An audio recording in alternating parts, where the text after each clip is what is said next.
What is going on, everybody, and welcome back to another episode of the Yeah I Know It podcast. My camera's dying, so this is going to be a quick intro. I want to appreciate everybody that watched the podcast. We're up to 161 subscribers now on YouTube. Still trying to work on the Instagram and the TikTok and the Twitter. Not really the Twitter. I might give up on Twitter, but I'm still posting on there for right now. Code Music at Whole Strength. This is one of my favorite guests that are on the podcast. I don't want to disrespect anybody, but I really like my guests on the podcast, so I appreciate y'all tuning into the pod. Follow the Instagram and the TikTok at Yeah I Know It Pod. Pod, no podcast, just pod. P-O-D.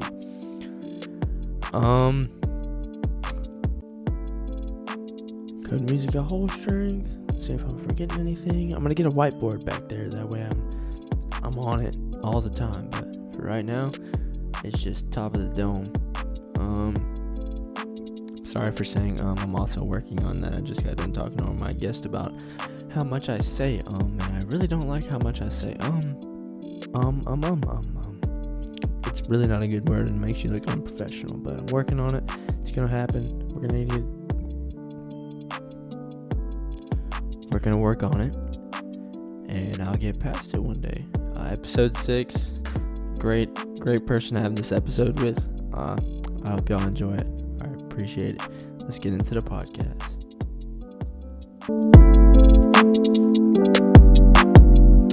Alright then. Oh, did that sound scratchy right then?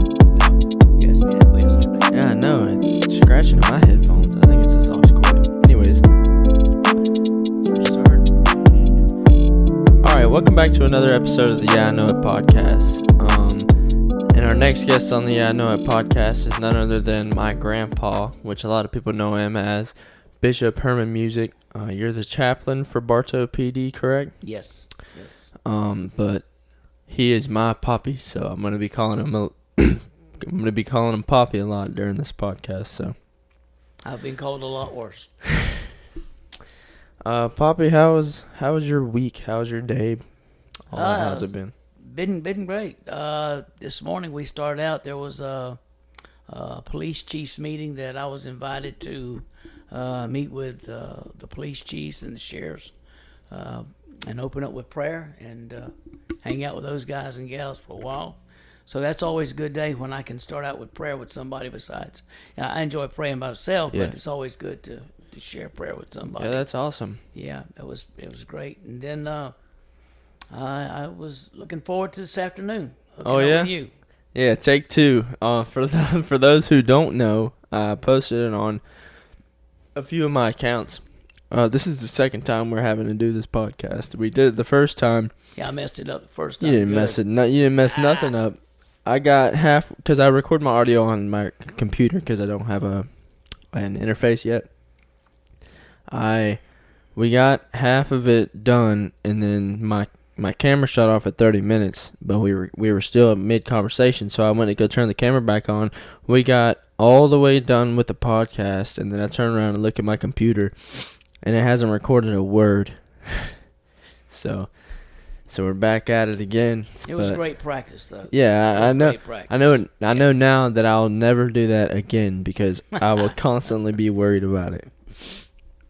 If anybody wants to send one of those interfaces to you, feel free. Oh, man. No, I ain't going to make nobody do that. It's like $500 for the interface. Yeah, just be blessed. Send you the P.O. box. Yeah, P.O. box. Send your money to God. P.O. box 2065. I'll make sure he gets it. So you grew up, you're not only a pastor, but you grew up a pastor's child. Kind of go into how growing up a pastor's child was like in your life growing up. It wasn't always a pastor's home. My grandfather, he was a minister and a good old guy, and I lived a lot of my younger years with my grandmother and grandfather. Of course, they always lived within a couple of houses of where mom and dad lived, and so we were always right there. But I stayed with them a lot. But my dad, he wasn't, he didn't get into the ministry until I was probably 12 or 13 years old, I think, when Dad accepted Christ. And man, when he did, he made a turnaround. He became a great preacher. I really, even as a young boy, I really enjoyed listening to him preach. And that was just, I thought that was odd that as a teenager I enjoyed hearing somebody minister the gospel. But he did well, and he made that complete change, because up until that time he was, and I think I've shared this with you, and I know I've shared it with the church before, letting people know that if they will allow Christ into their life, he would definitely make a change. Because my dad would be known as the Otis of Mayberry on the Andy Griffith Show. I would not have been surprised if he didn't have a key to his own cell down in the old jail that was here in Bartow. Just going there for fun, huh? Yeah, he was a frequent flyer. Captain Kite, he's one of the good old boys back in the day. They actually took care of Dad and made sure us kids was taken care of. That's good. So, but when Dad accepted Christ, he had a drinking buddy in Tampa that accepted Christ first, and this man was tremendous, and he really was an influence to my dad. My dad seen it was real, and things changed. Things changed. We became a family. We went to church. Dad built the church that we're in now, not the building we're in now, but on the property that we're at. There was a sawmill that used to sit on that property over on Vine Street, and the office of the sawmill was just almost as big as this office you have here. Oh wow! Yeah, it was very, very small, but that was Dad's first church. And then a fellow by the name of Frank Hebb, his family still is in Bartow, but Frank's passed on. Frank gave my dad a house on the corner of Oak and Hooker, and said, Junior, if you want to build a church, you tear this house down and use the wood to build your church. So every afternoon after school, every weekend, every Saturday anyway, we were down there tearing boards off. Oh wow! Taking nails out. Here, let me get this camera out of here. Yes.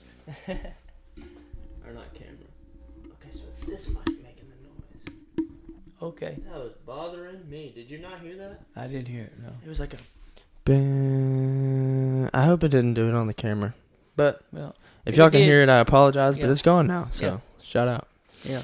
But anyways, go ahead. My bad. Yeah, we built that church with used wood, and a lot of weekends. We did it. And then, That's awesome.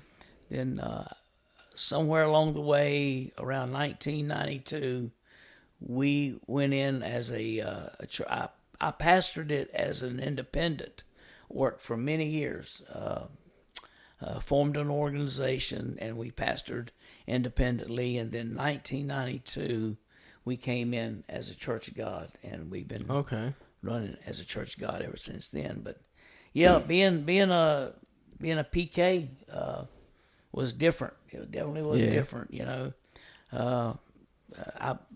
The old saying is, the preacher's kid's just as bad as influenced. Are the worst. Yeah, me and Dad talked about it on the podcast. I had him on. Yeah. I asked him if he thought that pastors' children were the worst. It's the deacon's kids that make them mean, well, I used to tell people I didn't have to go to church on Sunday. I got preached at 7 days a week anyway. So, but I did. No, it was a great life. It was a great life. That's good. I don't regret it. Yeah, no. Having somebody wise and knowing what they believe in and what they're talking about is always a good thing. Yeah. And seeing the change in our home. Before my dad became a minister, man, that was tremendous change. Yeah, because it was influenced by alcohol, drugs were not a factor in our home, but alcohol, it was, and it was a bad influence.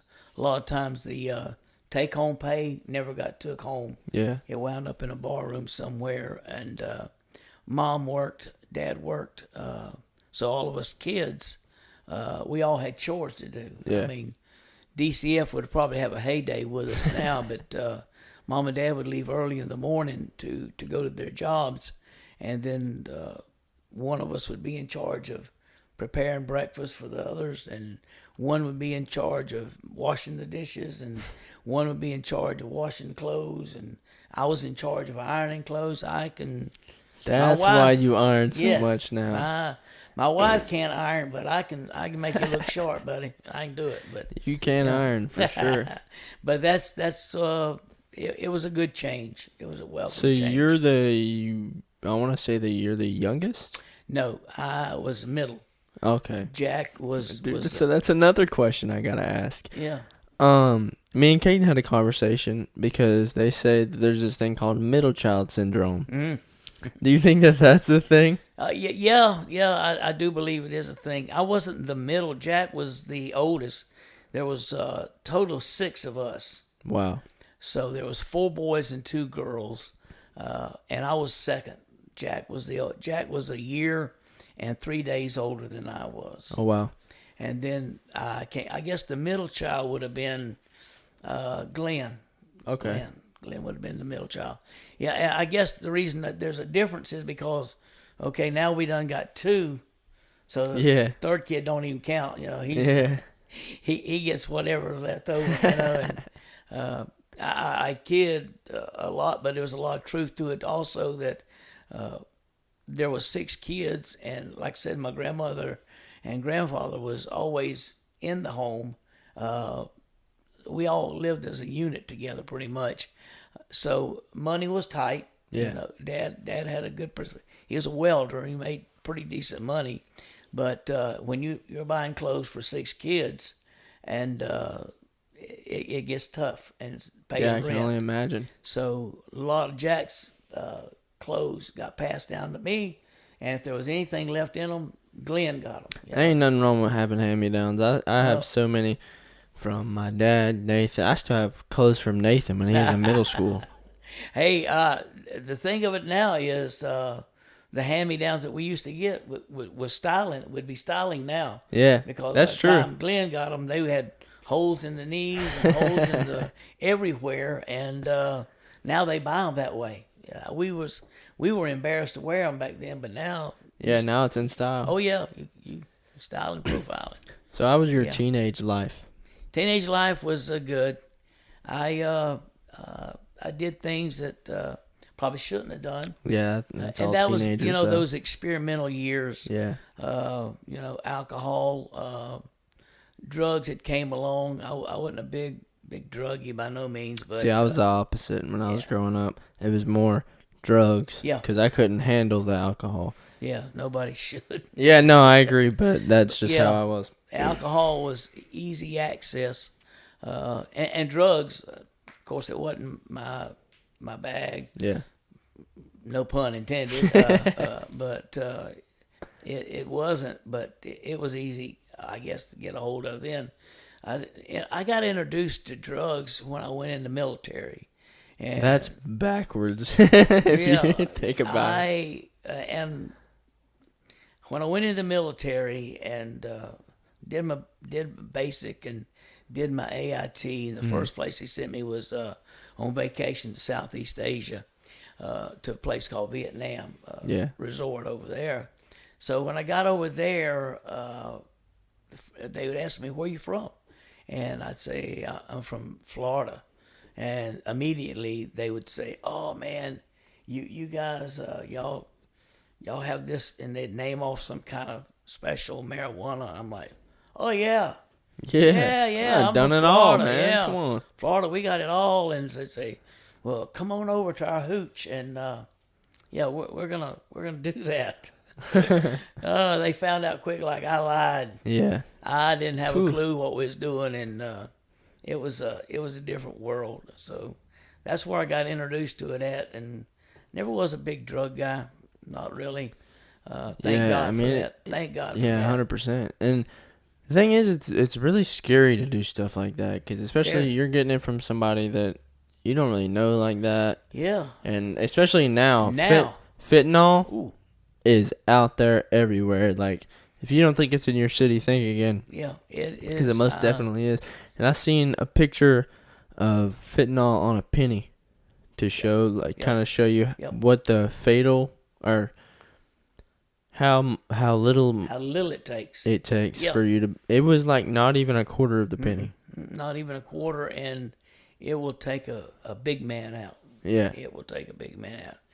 And it is everywhere. I have done so many funerals Oh, really? of young men that have accidentally overdosed. It's not intentional. Yeah, people are out here. I mean, honestly, drug dealers themselves are out here killing people. Yeah, exactly. And they don't do it to kill themselves. They're not doing Yeah, this. no. It's not a suicide thing. It's just chasing that high. Yeah. And it doesn't take that little bit, and that's it. I've done so many funerals, and watch moms and dads stand there with no answers, and Yeah. I had none to give them, because of the drug situation. So, yeah, I would tell any parent, and I know it probably ticks off your sons, your daughters, for you to be in their room going through their stuff. But, Yeah. But it's better than to go there and go through their stuff and find that than to Before go there they and do find them. Yeah, you don't want to do Yeah. that. Yeah. Yeah, and I'm not 100% sure. From who I've talked to about who watches the podcast, it's mainly older people Uh-huh. and a lot of people from the church. So shout out people from the church. Yeah.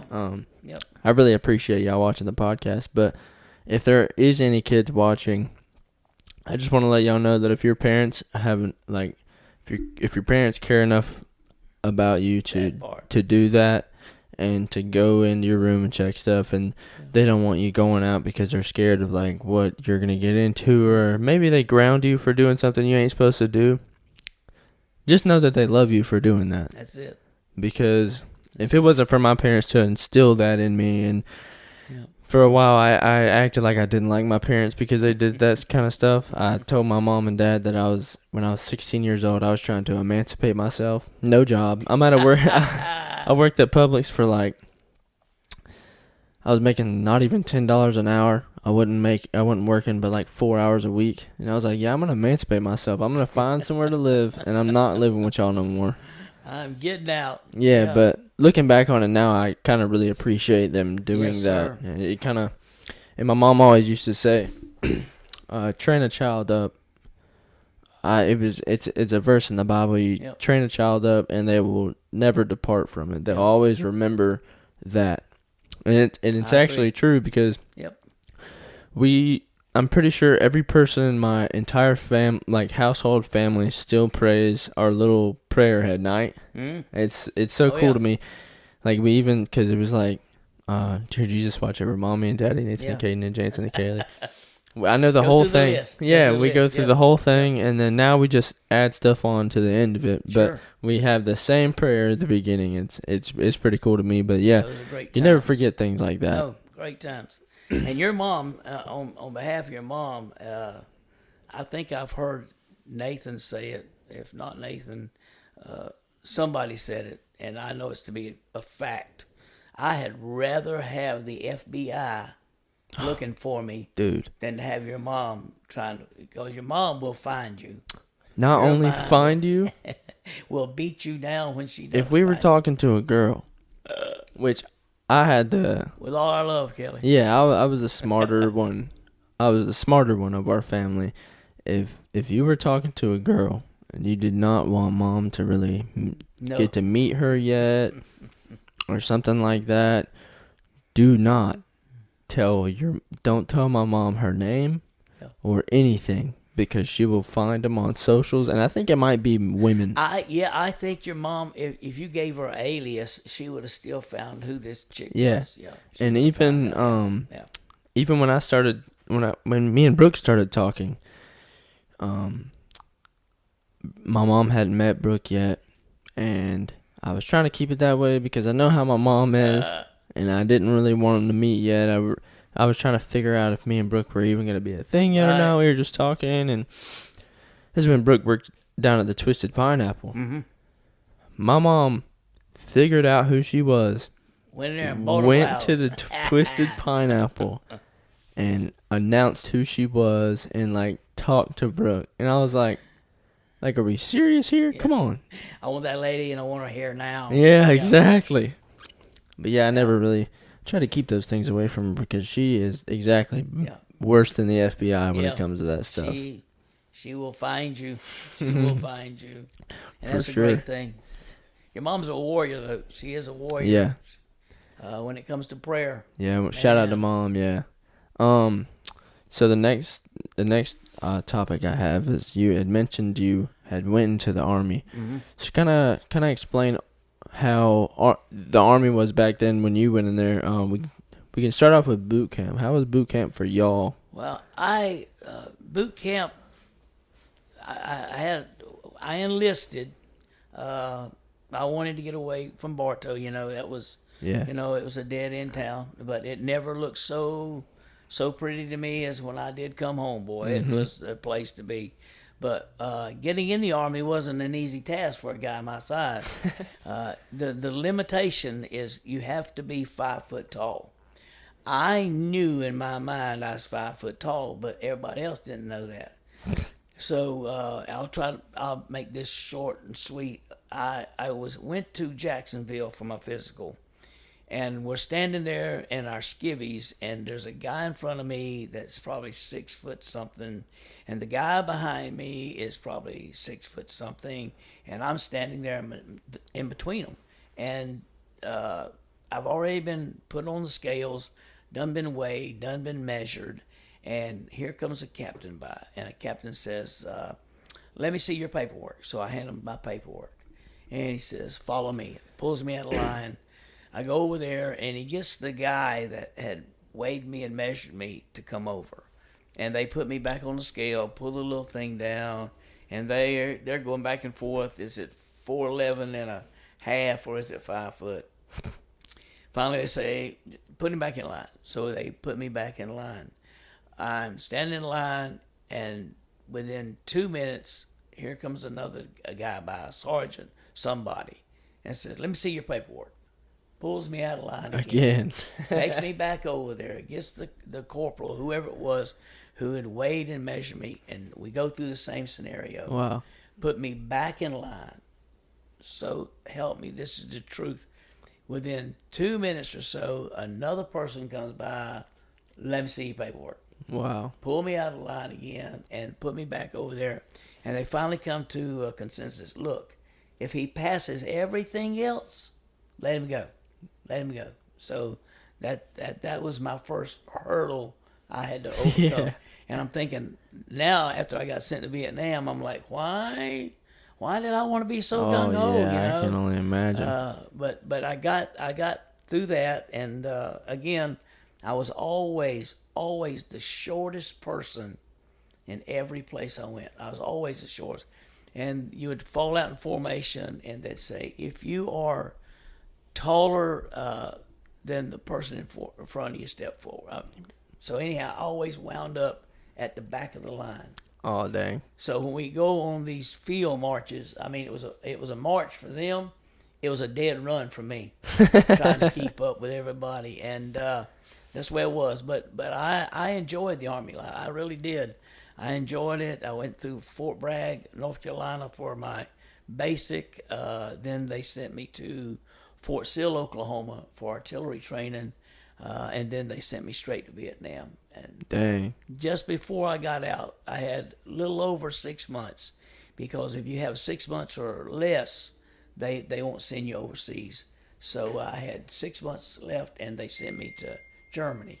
So it was a beautiful country, but I had intentions of going re-enlisting, coming home and seeing the folks and re-enlist, but God had different plans for me, so I never made it back in. So, but I enjoyed the military life. I came out a sergeant, So Heck yeah. I did good. But yeah, that's How what does that do to your mental being in a war like that? I'm still crazy, I guess. I don't Yeah. think you're crazy. Yeah, I have some things, PTSD. I do have some of that, but of course, So what is that like? it's just I don't know how to really explain it.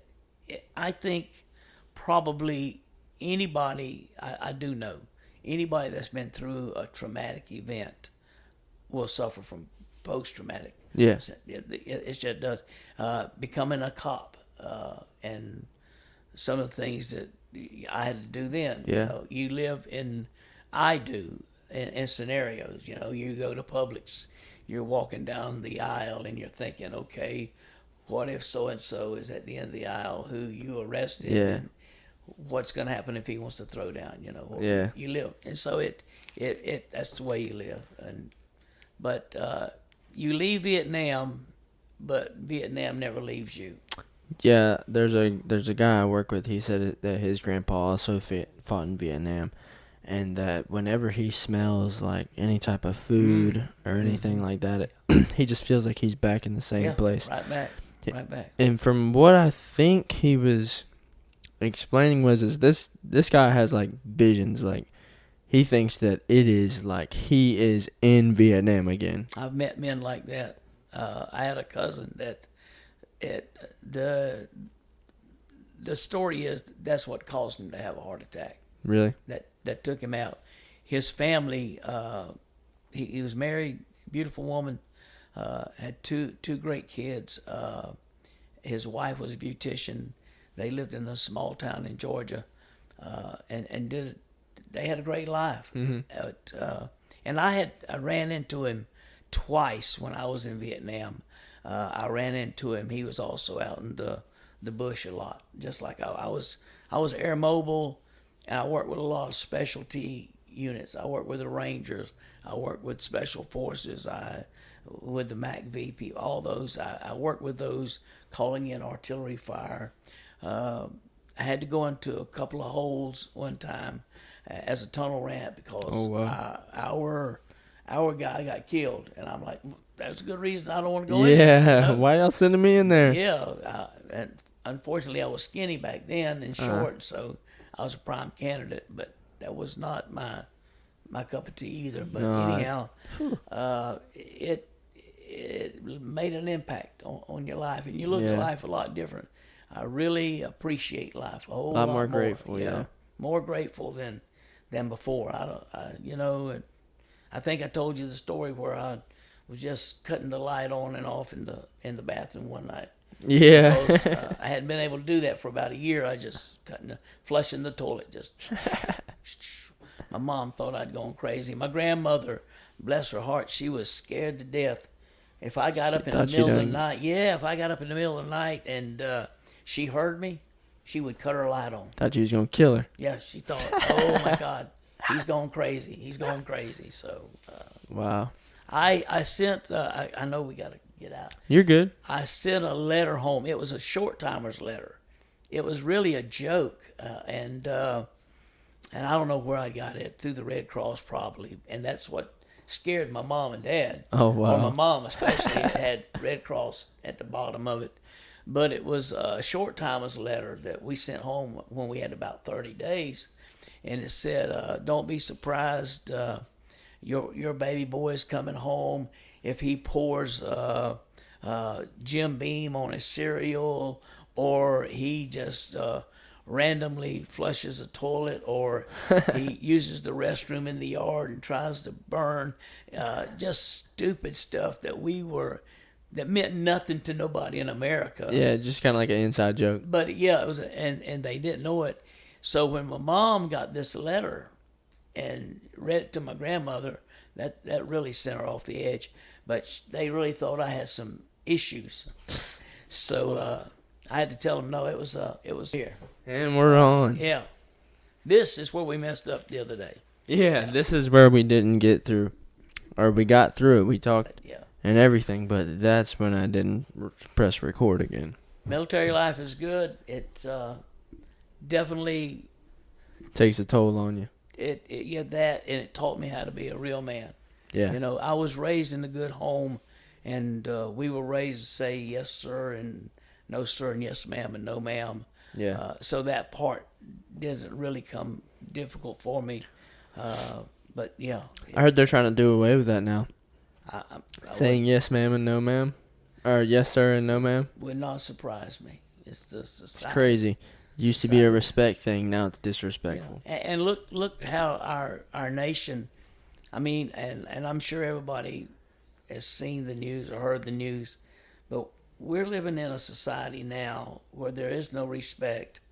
There's seemingly no morals. Yeah. When a 6-year-old boy, a 6-year-old child, will take a .40 caliber gun to school and intentionally shoot his teacher in the face because he don't like her, Yeah. there's something wrong.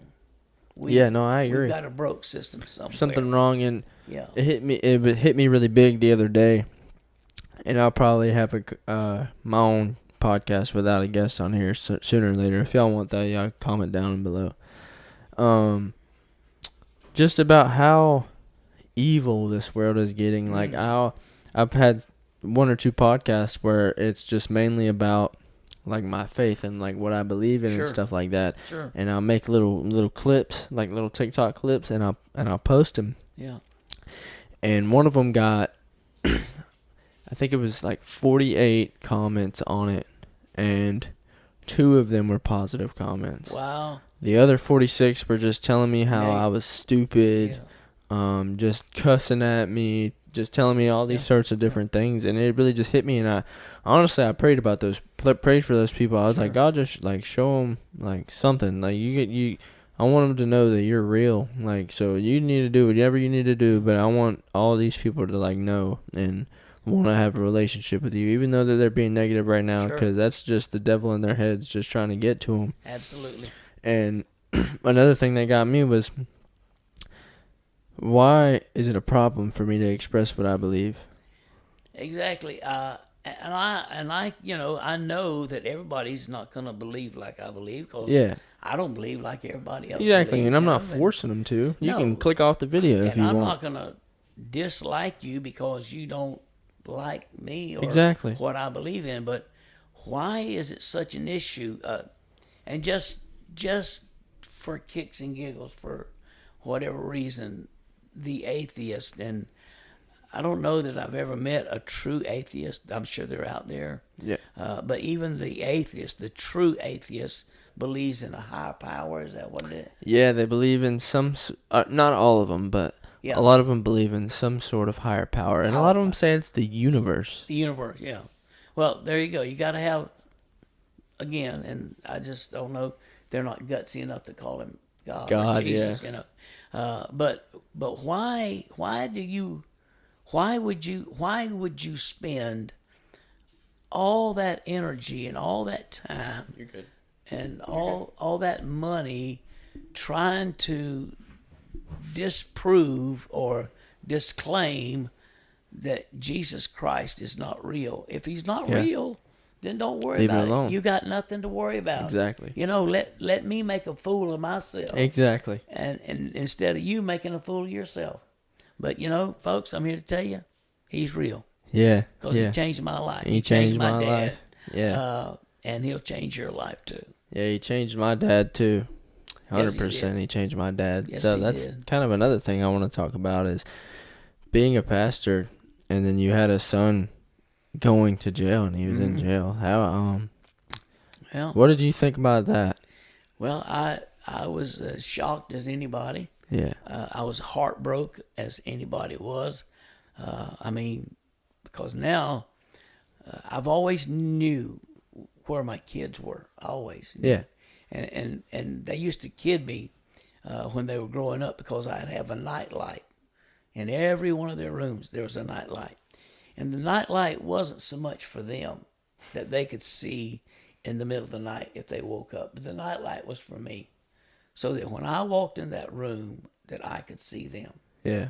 And there was many, many nights that I would stand at the foot of their bed and just look at them and whisper prayer, that I could see them. I knew what bed they were in. Yeah. I knew what room they were in. And when your dad went to jail, I didn't know what room he was in. Oh, yeah. I didn't know what bed he was in. I didn't know what floor he was on. And that drove me nuts. Yeah, you didn't know And how I he was doing. tried my best to just let me go in there and see where he sleeps. Yeah. So I can know how to pray tonight. You know, I know in my mind where I can stand. So that was and that scripture that you quoted a while ago that you said your mom had instilled into you. Yeah. And some people may say, well, there you go, Pastor, you brought him up in church. You taught him the Bible. He was sitting under your ministry, and you did all the right things, and he left. Still ended up in jail. He's in jail. Yeah. He may have been in jail, but jail wasn't in him. The No. whole time he was there. You don't have to take my word. Anybody can ask him. The things he thought about the most while he was in jail, besides his family, was where did I go wrong at? Yeah. I know better. That's been put into me. And if I would have done what was put into me, I wouldn't be where I am today. Exactly. Yeah. See, our job and your job down the road will be when you're blessed with a child, and Nathan's already blessed or will be very, very soon. Probably And- by the end of this month, he and, said. And Boogie's got one here already. And here's the deal. They have the opportunity to instill that in their children also. That it won't depart. No, it won't. Like Josh may have departed from the faith, but the faith, it was there in him. Yeah. You do your job. I did my job. I can't save nobody. I can't heal nobody, but he can. Yeah. He can. And where I did my job, Just sow the seed. I sowed the seed, and when I wasn't there, the Holy Spirit watered it Yeah. for me. So, And yeah, even he'll tell you now that he truly believes that he needed to go to jail. sure. And if he never had went to jail, he doesn't know where he'd be in his life. So I mean, I honestly believe that God put him in jail. That was the only thing that was going to stop Exactly. what was going on. You know, Exactly. Yeah. That was his roadblock. And I'll say this: we all are going to come to a roadblock somewhere along the way. There's a story I like to preach at the Bible that talks about when Jesus sent his disciples into the city to get a donkey that didn't belong to him. He said, you'll find a donkey outside of a door tied where two ways meet, where two roads come together. And we all, at one time or another, will find ourselves tied down somewhere where two roads cross. And we'll have to make a decision that day which road we're going to go down. Yeah. We can untie ourselves from that hitching post and choose to go down the right road. So if you haven't got there, don't worry. You will. Man, You'll don't get say that, man. I've always been like super scared about stuff like that because I know my dad went through what he went through, and I've always just kind of been like, man, I need to stay on my P's and Q's because I don't want God to have to interfere and wake me up no kind of way like you're that. You're headed down the right road. I can say that. I appreciate You're it. doing a good job. You're doing this and getting the word out. Yeah, man, that's my main thing for having this podcast, and maybe every podcast might not be like super like talking about my faith and stuff, Right. but I want everybody on this that watches this podcast to know that I believe in Jesus and Jesus saved my life. Yes, he did. So I mean, even if me and somebody else might start talking about something random that has nothing to do with God, that doesn't mean that I don't love God or anything like that. But my main thing for this podcast is to people, just kind of to let people know, like, a lot of people think that if once you start following Christ, that you're kind of your life is boring. You're weird, nuts. Yeah, that your life is boring and they're not normal people. No. Well, I 100% think that we are normal people. We enjoy sports. Exactly. We enjoy picnics. I like trucks. I like cars. I like trucks. Exactly. Yep. So like just having random conversations, see how we act and stuff like that, just to let people know, like, oh, okay, he's pretty cool. He's not just No. all doom and gloom all day long, trying to. No, I don't have to chase you down with a 97-pound Bible in my hand, No, thumping Jesus loves you. I exactly. can smile and hug your neck and say, hey, man, that's a good-looking truck you got right Exactly. there, and open up that door conversation. Yeah, just letting people know. But, and I've said this on almost every single one of these podcasts, and I gotta stop saying it, but I'm gonna say it right now. Oh, yeah. If I make 1,000 of these podcast or episodes, and it only changes one person's life in any aspect, if they want to start going to the gym, if they want to have a relationship with Jesus, if they just want to start doing better in their life, if that happens to one person in this podcast, and it's all worth it in my eyes. So, yeah, that's just my little tangent. And that's why I pastor. That's why I preach. If only one, then I'm satisfied. Yeah, exactly. Because the day that Jesus hung on a cross between two thieves, He both saved the the thieves one. was guilty. That one said, remember me Yep. when you come into your kingdom. And Jesus said, today you'll be with me in paradise. So if he was willing to die for one sinner, Yeah, I'm willing to preach just to get one. exactly. You're willing to do a podcast just to get one. Exactly. It's awesome, dude. And I thought about, like, I don't know how you do it when you go out in front of people and preach. I'm not gonna lie. That's probably one of my main reasons for starting up a podcast, because I don't have an audience. Yeah, you got. I'm looking at a wall audience than I back got. there. Yeah. Oh, I'm talking about I don't have an audience looking at me while I'm talking, because Yeah. that stage fright's something different. It can be scary. It can be scary. You definitely have to pray your way through it. But yeah, as long as I have butterflies when I go to the pulpit, and I do.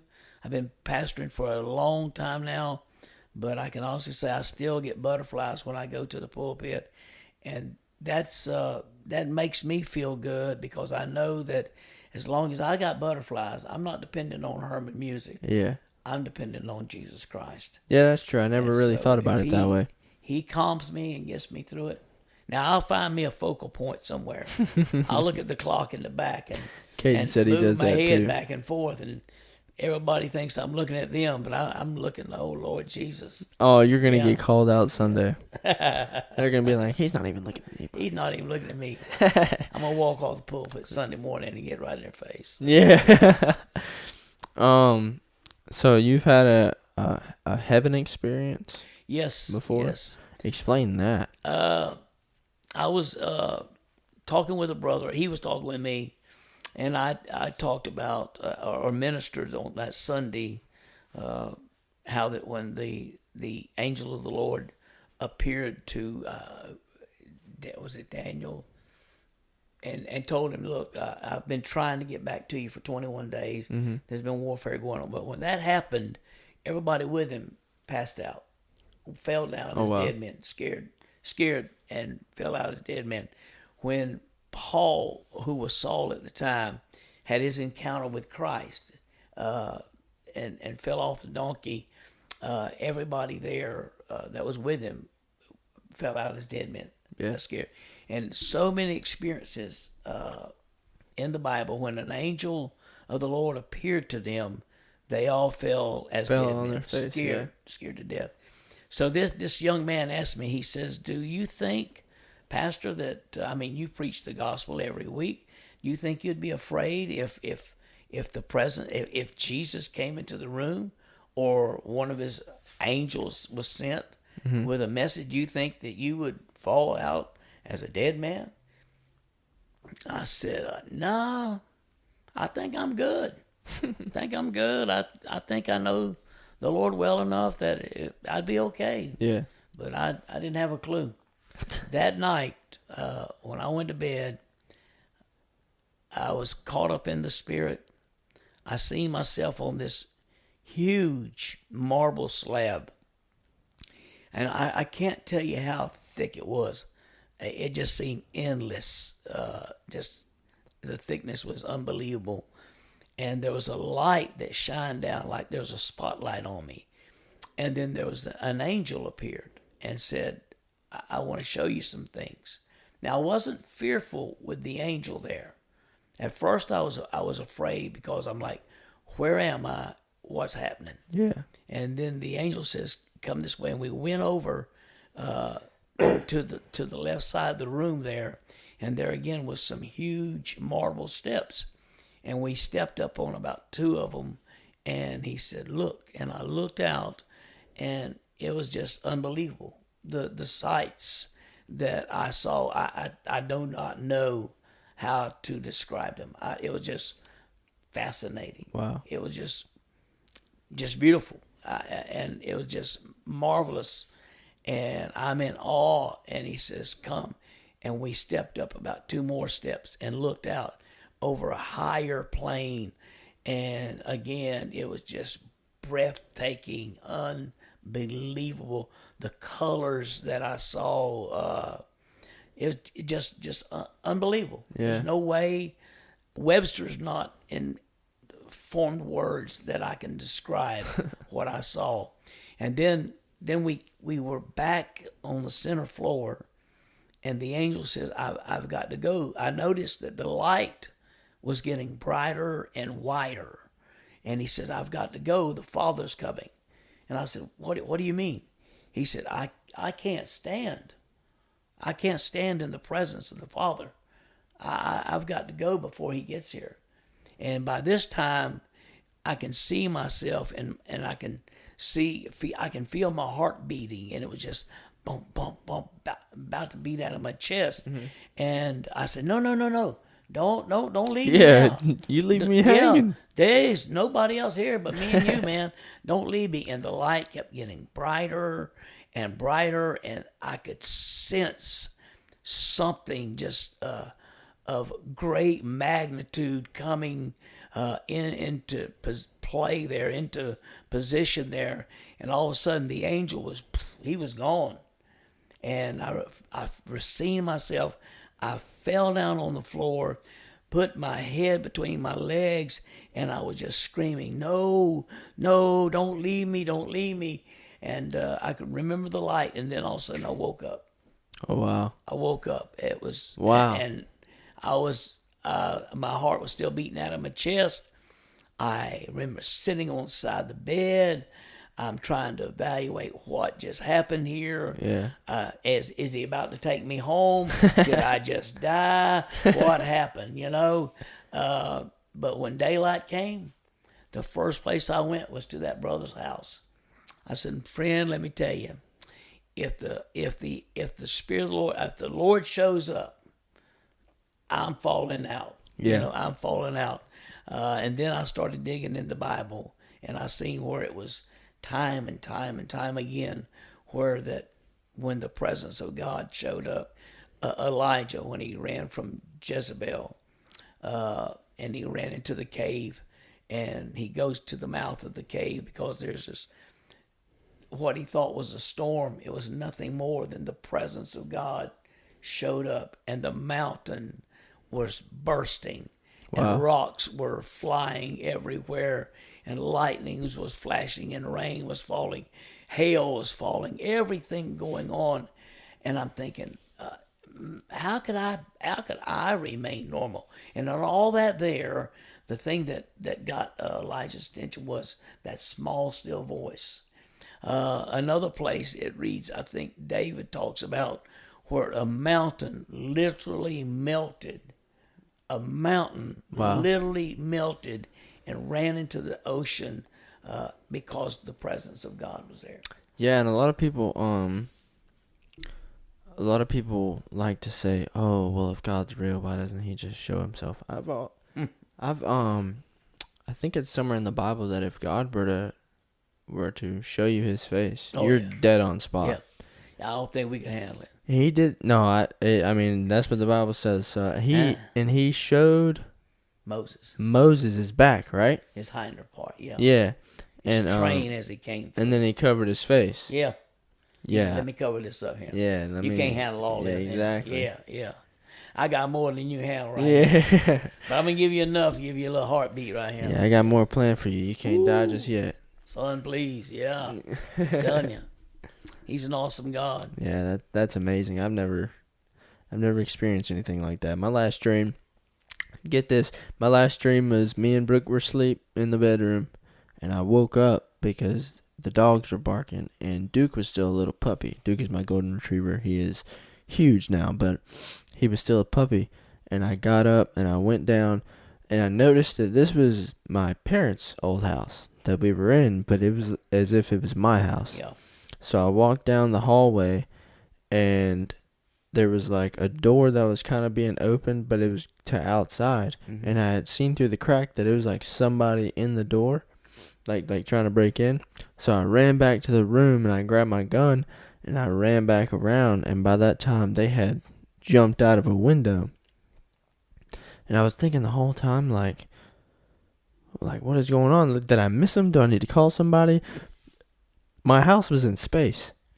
Wow. Yeah, I don't understand. Wow. I have the weirdest dreams that I can't comprehend at all sometimes, but There's yeah, some it was spirituality there. Yeah. yeah, my Nina's really she has a lot of like visions and dreams and stuff, and she tells me about them, and it's so crazy. Like if you get deeper, and I'm not gonna say that everybody's gonna have dreams and visions and stuff like that, because God comes to you in different ways, but it's crazy what He can do and show you and stuff like that. Yeah. I think that's amazing. I met a lady, her name is Joy, and I was going through some classes, Bible classes, and she was such a sweet soul. She was a lot older than I am, and she had that gift of interpreting dreams. Wow, yeah. And she said there was no dream, that doesn't have significance. Yeah, Yeah. that's what my Nina says too. And man, she would break that thing down.